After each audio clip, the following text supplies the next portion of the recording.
निकलेगा, हमारे पांव का कांटा हम ही से निकलेगा,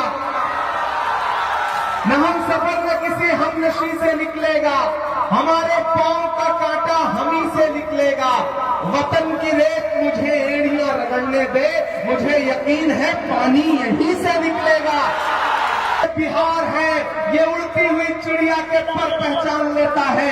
इसे गुजरात के व्यापारी नहीं चलाएंगे, बल्कि इसे बिहारी चलाएंगे। ये बताने का चुनाव है साथियों। और आज आपसे मुलाकात के लिए आया हूं और ये कहने आया हूं कि कॉमरेड महबूब आलम साहब आपके अपने हैं, आपके घर के हैं। पिछले 35-40 साल से जो इनकी खिदमत वाली जिंदगी है उसको आपने देखा है, लेकिन इस बीच कुछ नए नए बरसाती मेहमान आए हैं।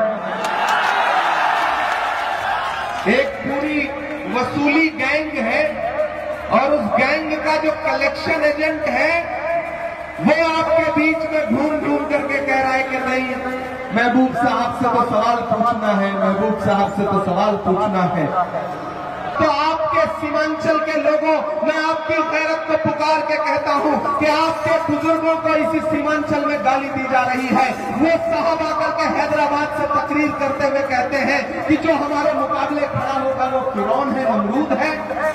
मैं आपकी गैरत को पुकार के पूछता हूं कि अगर आप उनको वोट नहीं देंगे तो आप फिरौन हो गए, नमरूद हो गए। इससे बड़ी भी कोई गाली हो सकती है क्या?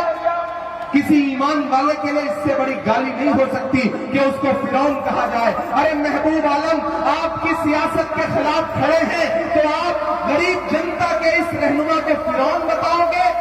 वोट देने वाले नौजवानों को फिरौन बताओगे, नमरूद बताओगे? ये नफरत की सियासत है, ये गालीबाजी है और इस गालीबाजी का विरोध सीमांचल वालों आपको करना पड़ेगा। इससे पहले भी चुनाव होते रहे हैं, इससे पहले भी एक दूसरे के खिलाफ लोग चुनाव लड़ते रहे हैं, लेकिन क्या कभी फेसबुक पे इस तरह किसी को गाली देते हुए देखा है आपने? बताओ मुझे, देखा है आपने? जो उनके खिलाफ खड़ा है उसको कहेंगे कि दरी बिछा रहा है। यही कहते हैं ना कि दरी बिछाने वाली गैंग है। अरे आप तेलंगाना में हमारी सरकार है, हमारे कैंडिडेट के खिलाफ कैंडिडेट ना उतार करके आप उसके लिए वोट मांग रहे हो, तो इसका मतलब आप वहां कांग्रेस की दरी बिछा रहे हो।